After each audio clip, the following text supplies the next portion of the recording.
네, 안녕하세요. 반갑습니다. 우리가 이제 지난주에 가인의 후손들에 대해서 계속 나누고 있었는데, 오늘은 23절, 24절, 이제 그 가인의 마지막 그 장면들을 보면은요, 라멕이 살인을 하고 아내들을 불러놓고, 살인을 했음에도 아주 자랑하듯이 이제 말하죠. 자기가 상처로 인해서 사람을 죽였는데 그것도 이제 소년을 죽인 것에 대해서 아내들을 불러놓고 그렇게 말하고 있는.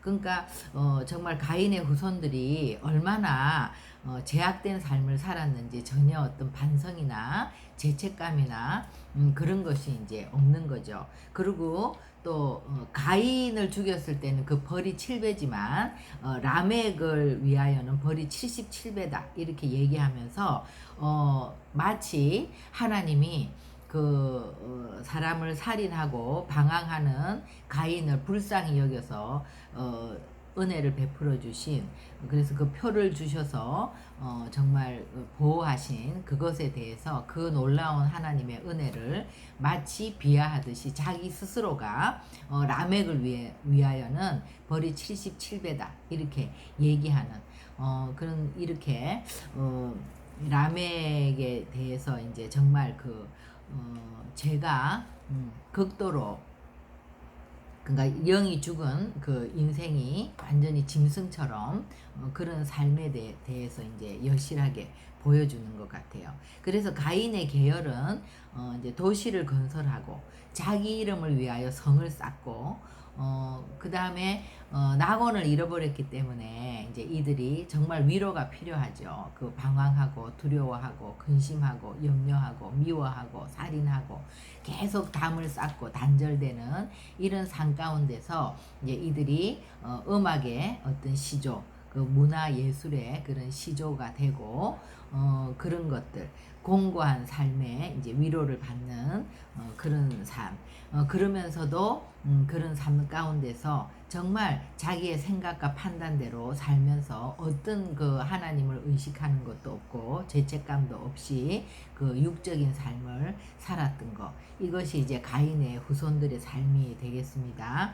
그래서 이제 셋의 후손들은 셋이 아벨 대신에 다른 씨를 이제 주셨는데 하나님이 그것이 이제 셋이죠.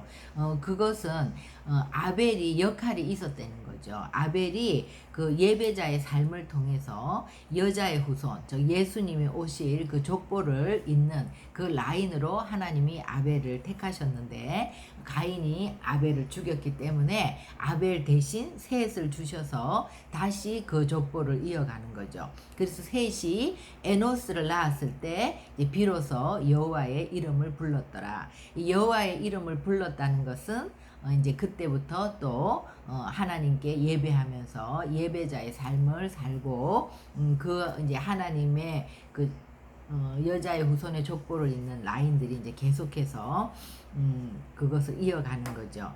그래서 아담으로부터 시작해서 이제 계속해서 자녀를 낳는데 우리가 보면 아담이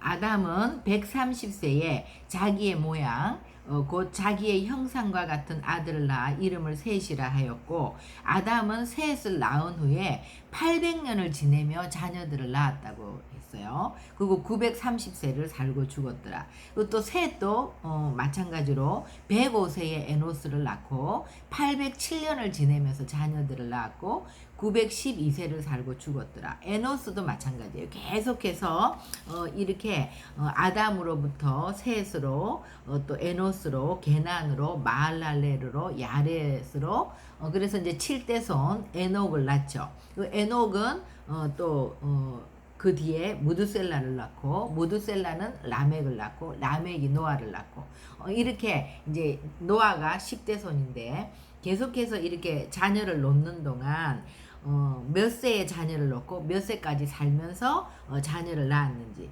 그리고 몇 세에 죽었는지, 그러니까 계속해서 이제 자녀를 낳는 삶에 대해서 나와 있는 거죠. 그러니까 그리고 몇 세에 죽었다는 거.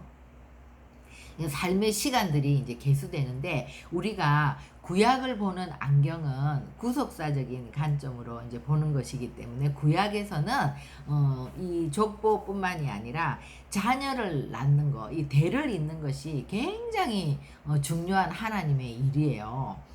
그래서 이것은 곧 자녀를 그냥 낳는 것이 아니라 가인도 자녀를 낳고 계속해서 자녀를 낳았잖아요. 그런데 가인은 그런 몇 세에서 몇 세까지 낳고 뭐 몇 세에 죽었다 이런 말이 없거든요. 근데 이제 셋의 후손들에 대해서는 그러니까 자녀를 낳아서 계속해서 하나님에 대해서 가르치고 예배에 대해서 가르치고 하나님과 연합하는 그 바라크의 복에 대해서 가르치고 그러면서 영적으로 자녀를 낳고 영적인 그 자녀를 양육하는 이것이 주님의 일인 것이죠.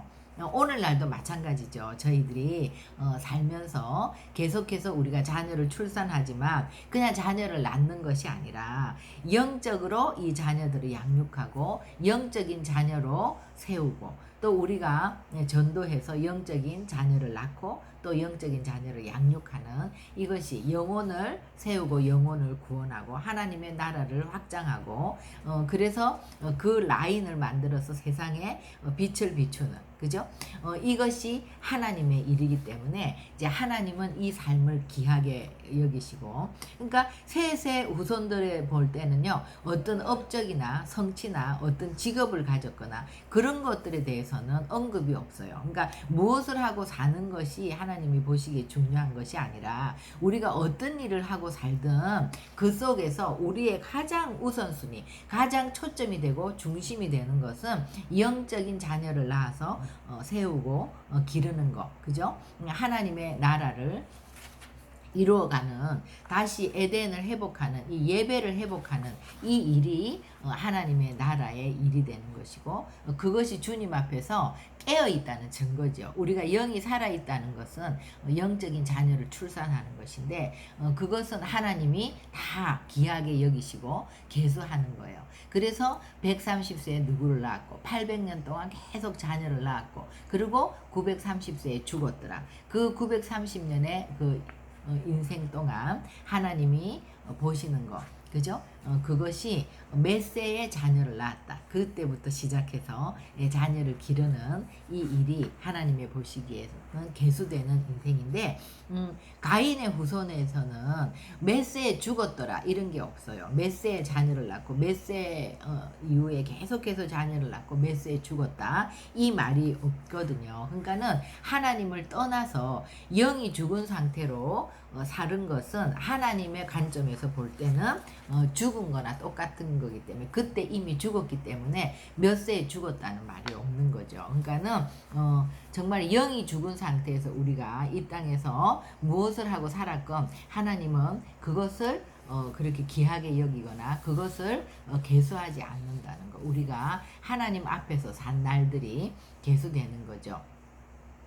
그래서 다 가인의 후손들은 이제 노아의 홍수가 오면서 제 가운데 살다가 다 심판을 받았겠죠.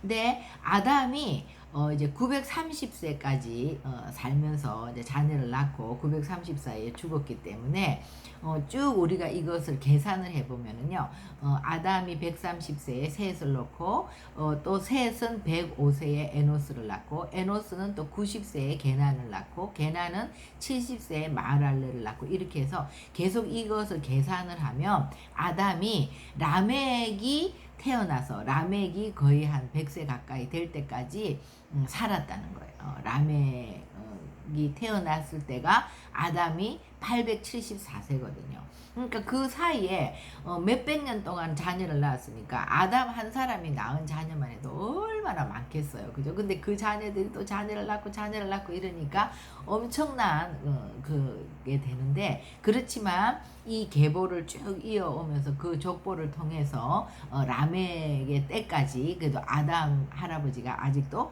그러니까 9대가 되는 거예요. 9대 때까지 살아서 있는 거죠. 그러니까 계속 듣고 자라는 거죠. 아담 할아버지가 정말 그 에덴 동산을 쫓겨나기 전에 어떤 삶을 살았고 그런 것들 어떻게 해서 선악과를 먹게 됐고 어떻게 해서 우리가 지금 낙원을 잃었고 이런 것들을 계속해서 듣고 자라면서 이 예배 드리는 그런 삶을 또 계속해서 이어나가는 경건한 자손들이 있음과 동시에 또 그렇지 않은 자녀들도 있겠죠. 이제 나중에 보면 노아가 10대 손이고 아브라함이 20대 손인데, 이제 아브라함의 아버지 데라도 그 우상을 만드는 일을 하고 있었고, 정말 하나님을 잃어버린 그런 삶을 살고 있는 중에 하나님이 거기서 아브라함을 불러내시잖아요. 그러니까 아브라함이 하나님의 음성을 듣고 그래도 거기에 순종하면서 떠났다는 것은 전혀 배경이 없는 게 아니라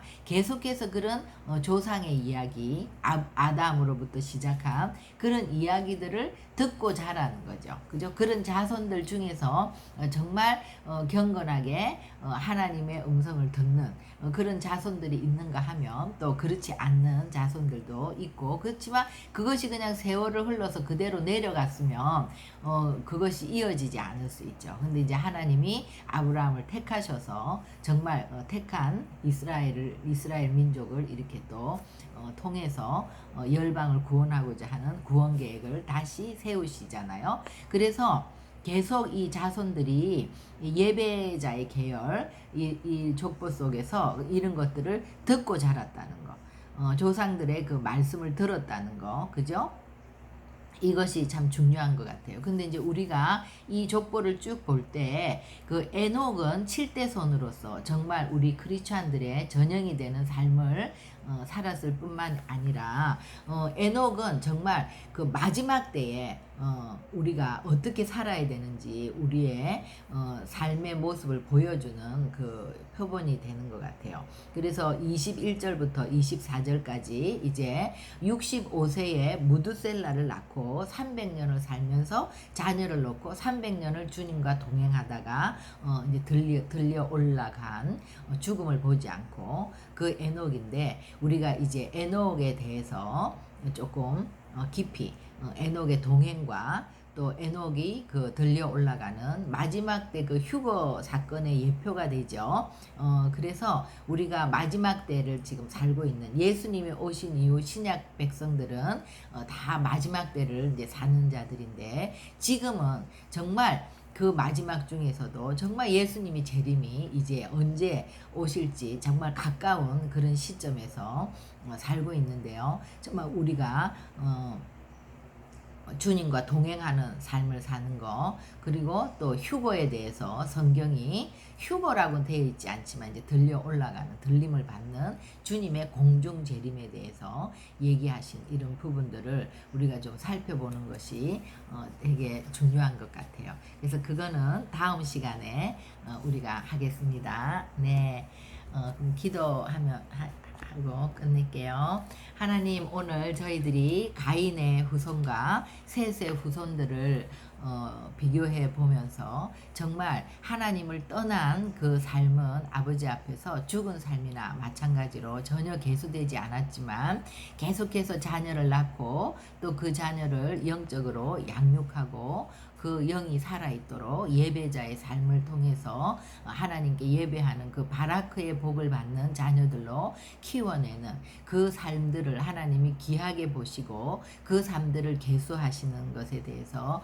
우리가 정말 그 비교하면서 보았습니다. 하나님, 저희들이 주님을 만난 후에 이제 정말 계속해서 우리의 자녀들뿐만 아니라 끊임없이 우리의 영이 살았다는 증거는 영적인 자녀들을 낳는 것이고, 영적인 자녀들이 또 예배하고 하나님의 말씀을 듣고 믿음과 사랑 가운데서 주님과 연합할 수 있도록 우리가 계속해서 이 일들을 해나가시는 것을 하나님이 기뻐하시고, 또 우리의 자녀들을 통해서도 계속해서 이 하나님의 나라가 확장되는 삶을 저희들이 살아갈 수 있도록 저희들의 삶을 인도하여 주시옵소서. 예수님의 이름으로 기도합니다. 아멘.